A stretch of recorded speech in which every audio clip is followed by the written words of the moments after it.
Hello বন্ধুরা, আপনারা যদি রানাঘাটে আইসতলায় আমরি মায়ের মন্দিরে আসতে চান, তাহলে আপনারা শিয়ালদা থেকে অনেক ট্রেন আছে, যেরকম Shantipur local, Krishnanagar local, Gede local, Ranaghat local, এই সমস্ত ট্রেন ধরে আপনাকে সোজা চলে আসতে হবে রানাঘাট স্টেশন।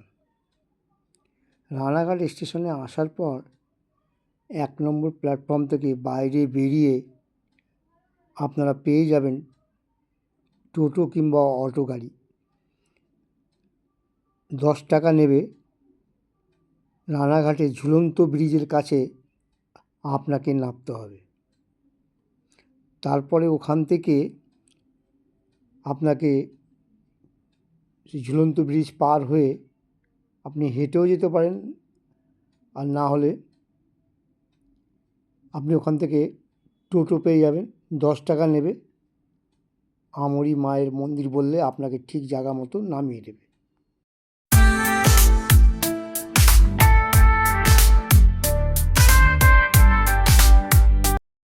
এই চূর্ণী নদীর উপরে যে ঝুলন্ত ব্রিজ রয়েছে, এই ব্রিজটা পার হলে আপনারা অটো পেয়ে যাবেন কিংবা টোটো পাবেন।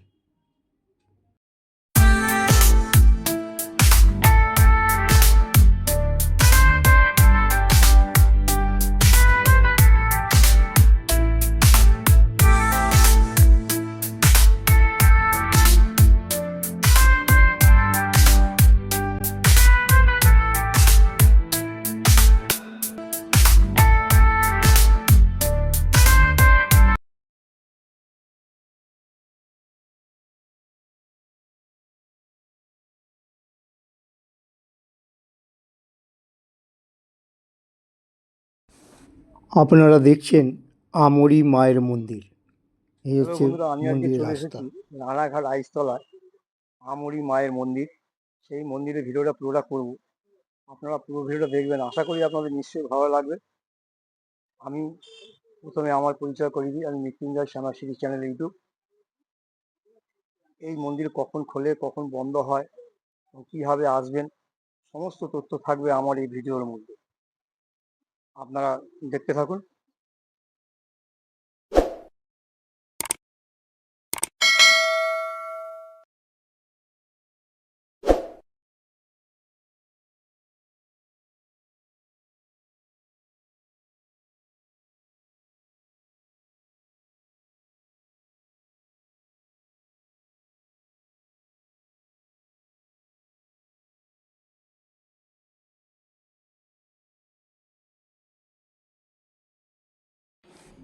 এখানে রয়েছে শৌচালয় পুরুষ ও মহিলাদের জন্যে।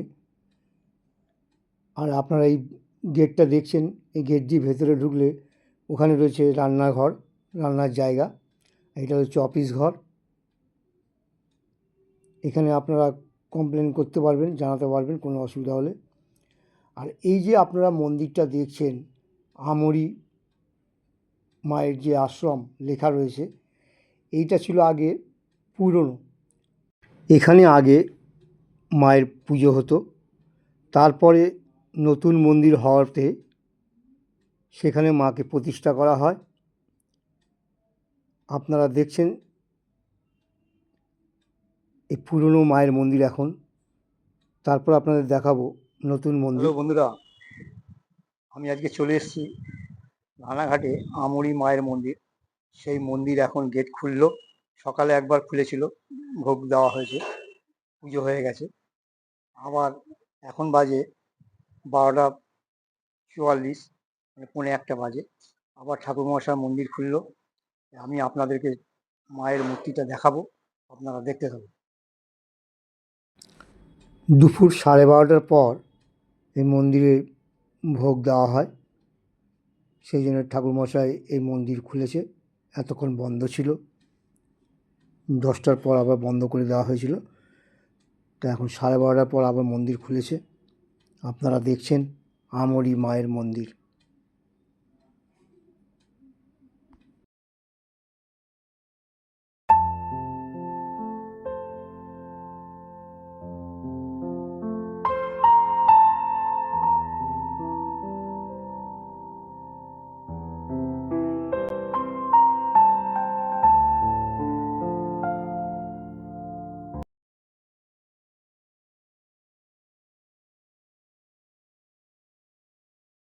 আপনারা যে এখানে রান্নাঘরটা আপনাদের দেখাচ্ছি, কড়াই উনুন এসব দেখছেন, এই দোল উৎসবের সময় এখানে রান্না হয়, অনেক লোক আসে।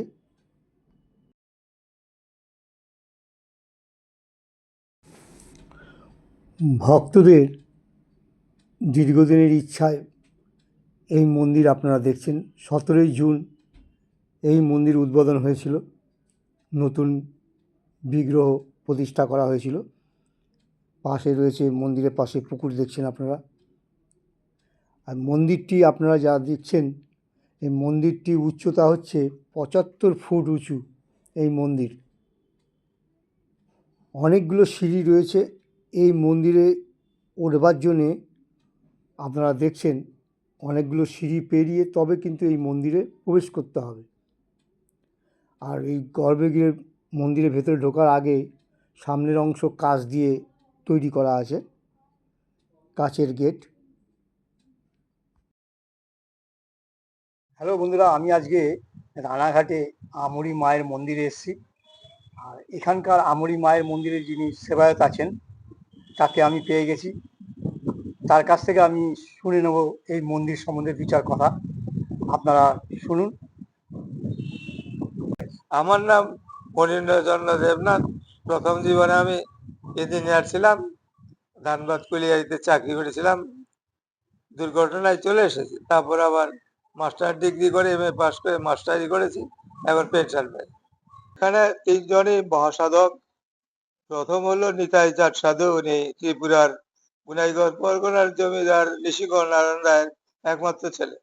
উনি 6 বছর বয়সে গৃহত্যাগ করে 12 বছর পর্যন্ত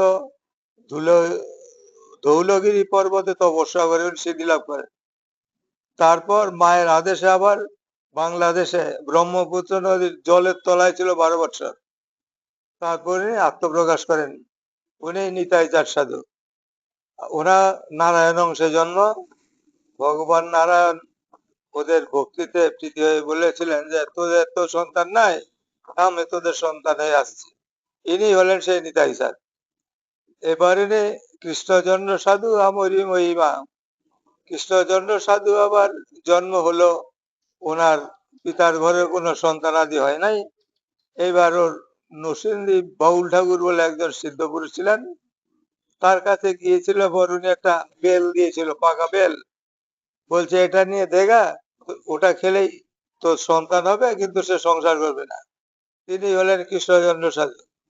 উনি আর পরিণত বয়সে আবার আমরি মহিমা, তারও মায়ের ঘরে কোনো সন্তানাদি হয়নি। এবার এক মুসলমান পীর ওর কাছ থেকে উনি একটা কলা, সাগর কলা বাংলাদেশে, এটা নিয়ে খাওয়াগা, তাহলে তোর গর্ভবতী হবে, কিন্তু কন্যা সন্তান হবে, সংসার করবে না। এবার এই সাধু বাবা কৃষ্ণচন্দ্র আমরি মহিমা এরা যখন পরিণত হলো, তখন সংসার রক্ষার্থেও বিবাহ করবেন, কিন্তু পাত্রী খুঁজে পায় না। তখন সাধু বাবা কৃষ্ণচন্দ্রই, দেখো ওইখানে আছে যে মেয়ে আমরি নাম, ওটাই আমার পাত্রী। যেদিন বিয়ে করে আনে সেদিন থেকেই মা বলে ডাকে, এবং আজীবন ওরা জীবনে কোনোদিন ঘুমায় নাই, আর জীবনে কোনোদিন পেট ভরে খায় নাই। অবশেষে এক বট গাছের কোঠারে 12 বছর অনাহারে অনিদ্রায় থাকার পর ভৈরব বাড়ির শ্মশানে কৃষ্ণকালী দর্শন লাভ করে সিদ্ধ পুরুষ হয়েছেন। এবার নিতাই চাঁদ ওদের গুরুদেব। নিতাই চাঁদ পরিণত বয়সে সাধু বাবা কৃষ্ণচন্দ্রের দেহের সঙ্গে মিলিত হয়ে গিয়েছেন। সাধু বাবা কৃষ্ণচন্দ্র দেহ রাখার সময় আমরি মায়ের সঙ্গে বিলীন হয়ে গিয়েছেন। যেহেতু আমরি মা তিনজনে একজন, এই হিসাবে শক্তিশালী, এই জন্য আমরি মায়ের মন্দির বলা হয়, বুঝেছেন। উনি ভৈরব সিদ্ধ এবং শারদামণি আমরি মহিমাকে দিদি বলে রাখত। এবং শারদামণি দক্ষিণেশ্বরে ভবতারিণী মায়ের ভোগ লাগিয়ে নুরুল্লাপুর বাংলাদেশ ওখানে চলে যেত। আমরি মহিমা প্রতি অবস্যাতে শ্মশানে ভোগ লাগিয়ে উনি কালীঘাট চলে আসতো। তার সাক্ষী আমার দাদু, বুঝলেন। এরা হলো ভৈরব সিদ্ধ অসীম শক্তিধর মহাপুরুষ। এবার ভক্তরা যখন আমরি মায়ের ফটো চাইলো, তখন বললো ফটো দিলে আজকে বিড়ি প্যাকেটে, কালকে কাপড় প্যাকেটে ছাপাবি, পদদলিত হবে, দরকার নাই। কালীঘাটের কালী যেটা আমি সেটা, তারই প্রতিনিধি হিসাবে এখানে কালীঘাটের কালী মায়ের প্রতিষ্ঠা।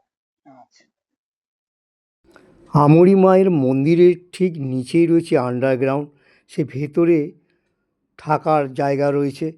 যারা রাত্রি নিবাস করবে, সে রাত্রে থাকবে, সেই জন্যে সেখানে ঘরও রয়েছে। যারা দূর দূরান্ত থেকে আসবেন, ঘরের প্রয়োজন আছে, আপনারা ঘর পাবেন এখানে, সেইভাবে তৈরি করা হচ্ছে। এর ভেতরে লিফট রয়েছে, যে খাবার পৌঁছে যাবে উপরে মায়ের মন্দিরে, যাতে কেউ না দেখতে পায়। ভেতরে রান্না হবে, ভেতর থেকে রান্নার ঠাকুরের জিনিস চলে যাবে উপরে, এরকম ব্যবস্থা করা হচ্ছে। দেখুন, রান্নার জায়গা রয়েছে, এখানে রান্না করে নিয়ে এসে রাখবে। এখান থেকে খাবারের ভোগ চলে যাবে ঠাকুর মন্দিরের উপরে। সে লিফটের ব্যবস্থা হচ্ছে, সে লিফটে করে যাবে মায়ের ভোগ। আপনারা দেখছেন লিফট তৈরি হচ্ছে।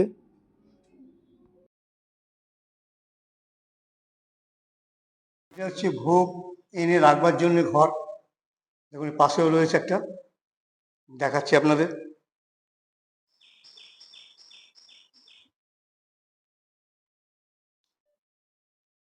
ভোগ রাখবার ঘর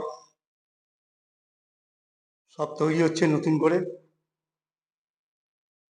আপনারা দেখছেন লিফট, এখানে করে ভোগ চলে যাবে উপরে মায়ের কাছে। মায়ের ঘরের যে দরজাটা আছে, ওটা হলো লিফটে। এখানে রান্না হবে, এখানে লিফটে করে একদম মায়ের ভোগের সামনে হাজির হবে, যাতে জনসাধারণ প্রথমে না দেখতে পারে। আচ্ছা, মায়ের কৃপা দৃষ্টি যখন হবে, তারপরে আমরা দরজা খুলবো, তখন লোকেরা দেখবে, তার আগে না। আচ্ছা। হ্যাঁ, এই জন্য এই জিনিসটা করা। হ্যাঁ, কারণ অত দূর দিকে ভোগ নেওয়ার সম্ভাবনা ছিল না। ভোগের নিয়ম হলো আগে ঠাকুর দেখবে, তারপর এই জন্য এটা ঢুকবো, পূজারি প্লাস ভোগ কোথা দিয়ে ঢুকলো, জেনারেল কেউ দেখবে না। পিছন দিক দিয়ে এই লিফটের ব্যবস্থা আছে, এখান দিয়ে উঠে যাবে। খুব সুন্দর ব্যবস্থা আপনারা দেখছেন। আমি ঘুরে ঘুরে আপনাদের দেখাচ্ছি সমস্ত কিছু। এখানে যদি বাইরে থেকে কেউ আসে, তাহলে কিন্তু এখানে থাকবার জন্য জায়গা রয়েছে, বিশাল জায়গা। এখন তৈরি হচ্ছে সমস্ত কিছু আমরি মায়ের মন্দিরের সামনে।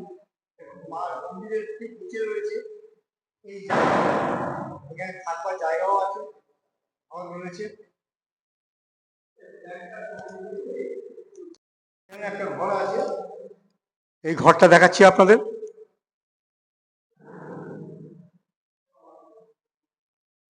যদি বাইরে থেকে কেউ আসে, তারা থাকতে পারবে,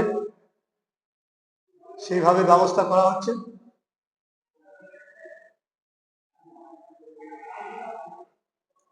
পাখা রয়েছে, লাইট রয়েছে, সমস্ত কিছু রয়েছে। এখানে সিলিং এর মতো ব্যবস্থা করা আছে, জিনিসপত্র রাখতে পারবেন। আমার এই ভিডিওটা আপনাদের কেমন লাগলো আপনারা কমেন্ট বক্সে লিখে জানাবেন। তার সাথে সাথে লাইক করবেন, শেয়ার করবেন বেশি বেশি করে। যারা আমার চ্যানেলে নতুন, প্লিজ সাবস্ক্রাইব করবেন, পাশে থাকা বেল আইকনটা বাজিয়ে দেবেন, তাতে করে সবার আগে নোটিফিকেশনের মাধ্যমে আপনাদের কাছে পৌঁছে যাবে আমার নতুন নতুন ভিডিওগুলো। আপনারা ভালো থাকবেন, সুস্থ থাকবেন। নমস্কার।